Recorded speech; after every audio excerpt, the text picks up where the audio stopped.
warahmatullahi wabarakatuh. Waalaikumsalam warahmatullahi wabarakatuh. Yang terhormat Bapak Dr. Andes Agus Darmuki, SPD MPD, selaku dosen pembimbing pada mata kuliah keterampilan berbicara serta teman-teman yang saya banggakan.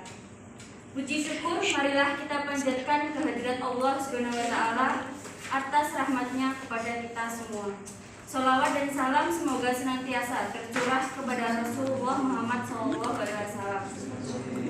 Pada diskusi kali ini kita akan mengangkat topik mengenai pernikahan dini. Saya Risma Nurjana Putri, mahasiswi semester 1 jurusan Pendidikan Bahasa dan Sastra Indonesia, selaku moderator akan membimbing jalannya diskusi ini. Adapun rangkaian acara pada diskusi kali ini terdiri dari 1. Pembukaan, 2. Penyajian materi, 3. Sesi tanya jawab. Dan kita langsung saja masuki acara pertama, yaitu pembukaan dengan mengucapkan basmalah. Bismillahirrahmanirrahim. Acara selanjutnya adalah penyajian materi. Saya persilahkan kepada penyaji dari kelompok 1 untuk langsung menyampaikan presentasinya. Oke, perkenalkan nama saya Edi Santo dari kelompok 1. Saya Priyo Bono. Saya Ma'ifat Hidayah. Saya Maida Zedika. Lalu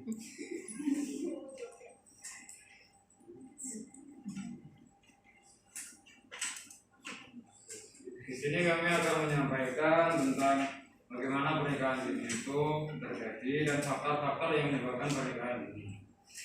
Pertama, suatu hal yang dapat dilakukan karena pernikahan dini tersebut yaitu 1. Menghindari perbuatan zina.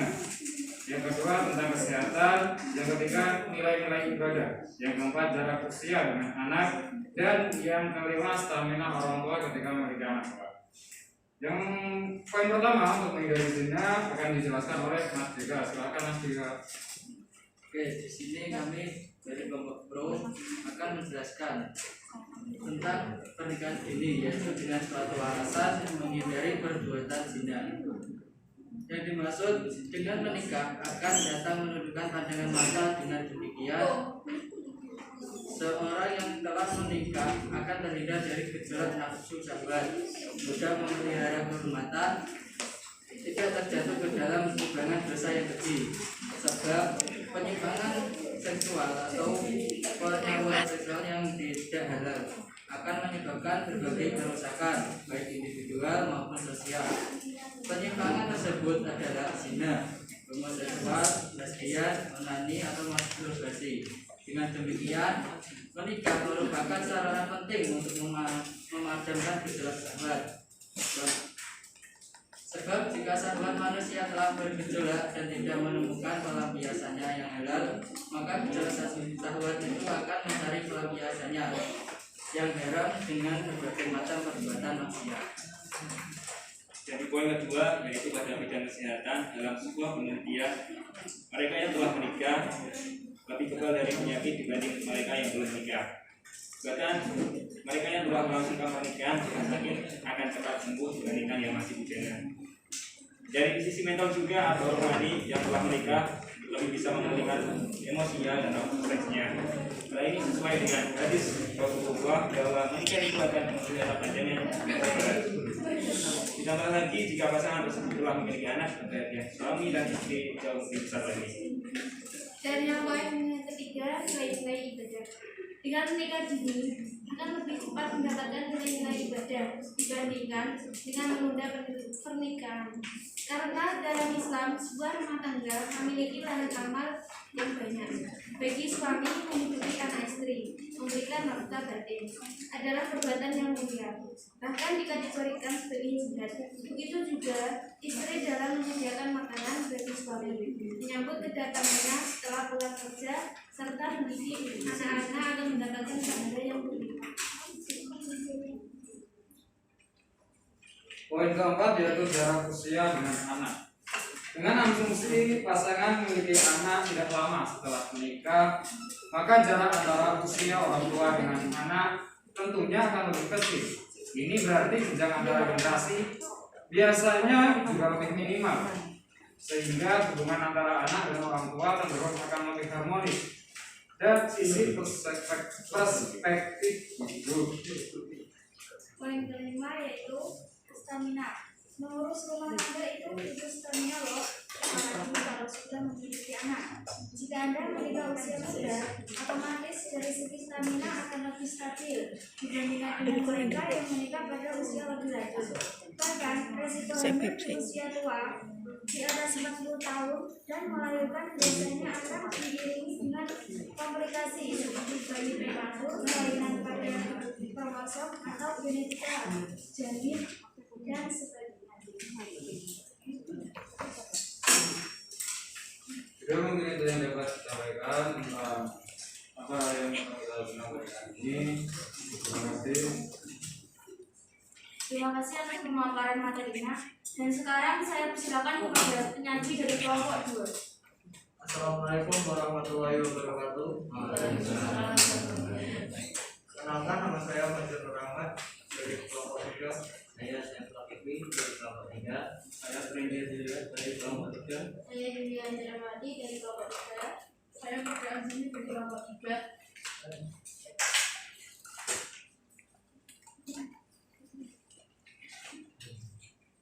Oke, di sini saya akan menjelaskan tentang pernikahan dini dari pihak kontra.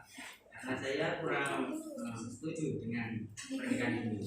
Karena dalam Islam memang sah-sah saja, tapi kita lihat apabila ada kemadaratan itu bisa berakibat fatal bagi anak muda sekarang. Ya, menurut syariat Islam, usia kelayakan pernikahan adalah usia kecakapan berubah dan menerima hak diatur ada kuahal hidup.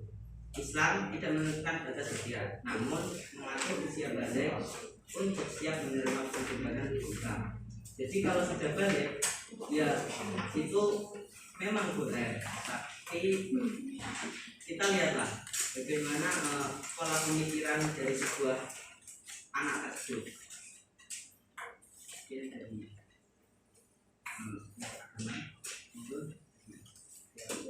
Dari sisi kesehatan sendiri, pernikahan dini memiliki berbagai resiko. Salah satunya resiko penyakit seksual meningkat, resiko kekerasan seksual meningkat, resiko kehamilan meningkat.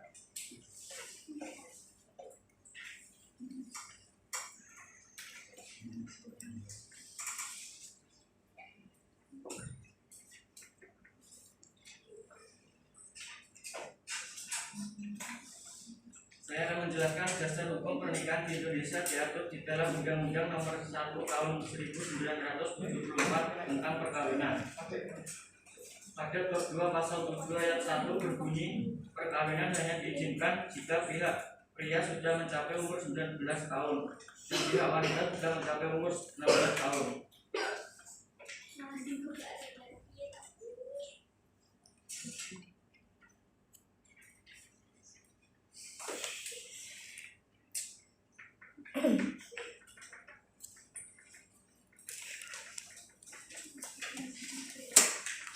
Sekian dari kelompok kontra. Baiklah teman-teman sekalian, kita sudah menyimak pemaparan materi dari semua kelompok. Dan sekarang saatnya kita memasuki sesi tanya jawab dengan ketentuan sebagai berikut. Tanya jawab terbagi dalam 2 termin. Setiap termin terdiri dari 3 orang penanya, dan untuk setiap pertanyaan akan diberikan 2 sanggahan. Baiklah, kita mulai saja. Kepada audien yang ingin bertanya, silakan mengangkat tangan terlebih dahulu. Jadi langsung nyambil aja nih. Baiklah, kita mulai saja kepada kelompok 1 yang ingin memberi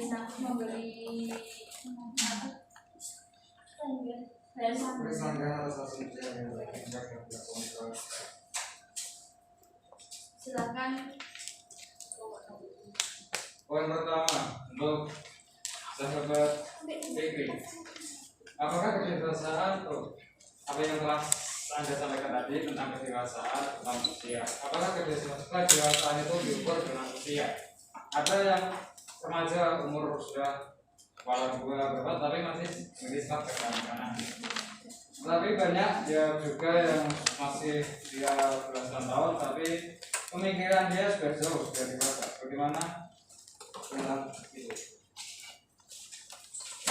Untuk kelompok 3 saya berlaku untuk bisa Ya, terima kasih untuk pelajaran yang terakhir dengan saya pertanyaan dengan sangat baik. Jadi menurut saya rata-rata usia krisis kekayaan diri atau perkembangan emosi tidak berkembang dengan matang. Seperti kan tadi kan umur berapa? 13 Belasan tahun. Belasan tahun. Dia umur 9 tahun itu yang kita lihat ya, misalnya umur 12 itu kan masih labil, sangat labil banget ya. Nah, itu cara mencari pemikiran kedewasaan untuk berumah tangga itu belum matang seutuhnya. Menurut saya ya, pemikiran kedewasaan itu ya mungkin untuk antara 20 ke atasan. Gitu. Mana bisa ditangkap? Apa masih bingung? Apa masih kelompok 1 menangkap pendapat dari kelompok 3. Oke, tadi dari pihak kesehatan juga menyebutkan bahwa dengan adanya pernikahan ini akan menyebabkan kekerasan, penyakit dan meningkatnya. Dan tadi ini belum dijelaskan bagaimana bentuk kekerasannya, bagaimana bentuk penyakitnya dan meningkatkan demikian itu kan justru tujuan dari pernikahan. Terima kasih. resiko dari kekerasan? Itu untuk kelompok 3 jika ingin memberikan tambahan tambahan persilakan. Ya, baik, resiko kekerasan seksual meningkat itu sebuah studi menunjukkan bahwa perempuan yang menjalani pernikahan itu cenderung mengalami kekerasan dari pasangannya. Usia yang masih muda menjalani rumah tangga seringkali membuat pasangan belum mampu berpikir dewasa.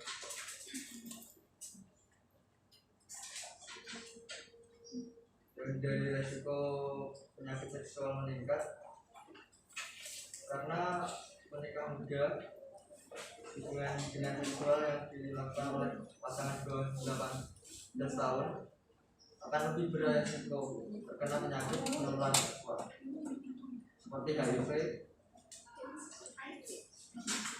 Hal ini dapat terjadi lantaran kurangnya pengetahuan tentang seks yang sehat dan aman, hingga penggunaan alat kontrasepsi pun masih sangat banyak.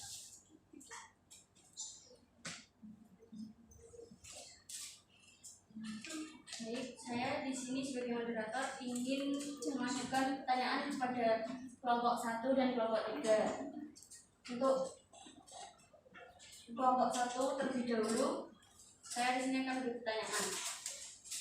Bagaimana pandangan seorang psikolog mengenai pernikahan dini? Apakah selalu beresiko untuk gagal? Untuk kelompok 1, silakan memberikan tanggapan. Mohon maaf sebelumnya. Dalam artian apa beresiko gagal tersebut?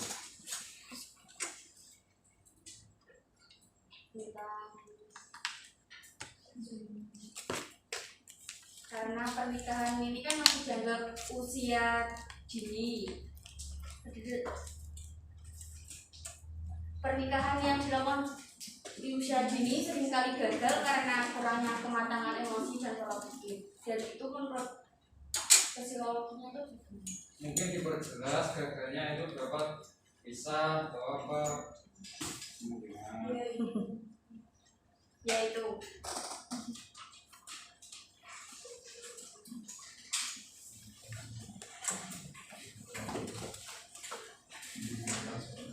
Di sini di lamar dijawab diperjelas pernikahan dini yang dapat melakukan pernikahan dini ini juga ada syarat-syarat tertentu seperti usia tadi, usia dan kedewasaan.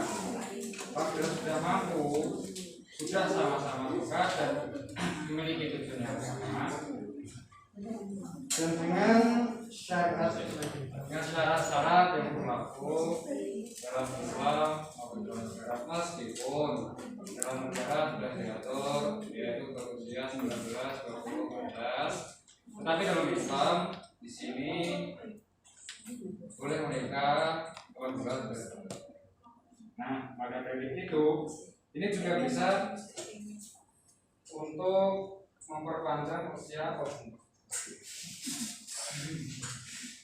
memperbesar usia keproduktivitas produktif dan seperti tadi dapat menambahkan keharapan sehingga untuk kekerasan atau terjadinya keributan KDRT kekerasan dalam rumah tangga itu dapat diminimalisir. Itu ya kalau menurut ya apakah jadi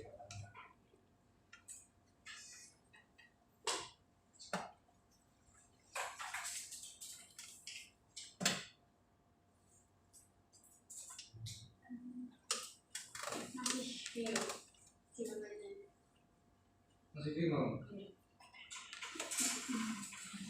pandangan psikolog ini selalu beresiko untuk gagal apa tidak? Masuk psikolog tidak boleh. Biasanya menurut Apa Anda yang psikolog? beresiko untuk gagal apa tidak pernikahan dini? Menurut pandangan saya, Iya. menurut pandangan psikolog. Ya seperti yang saya jelaskan tadi, kalau itu kan harus ada syarat dan ketentuan. Syaratnya mampu, kalau tidak mampu, kenapa harus dilakukan? Dia harus bisa mengambil konsekuensi apa yang diambil tersebut. Jadi kalau dia sudah mau pernikahan dini, ya dia harus menerima apa yang didapatkan pada pernikahan dini tersebut. Terutama kalau rumah tangga, terus ngomongnya tidak seperti itu.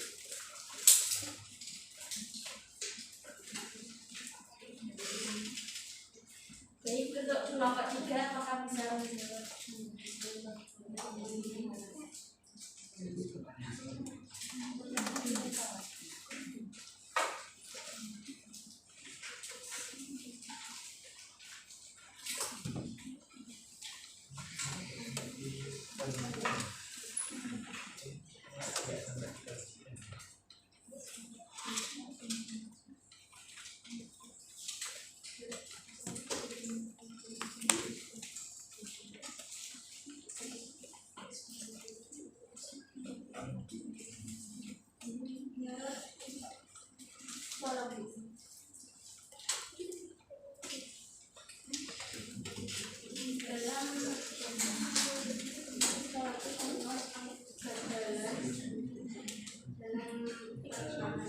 Dikat dulu ya, rekamannya dikat dulu.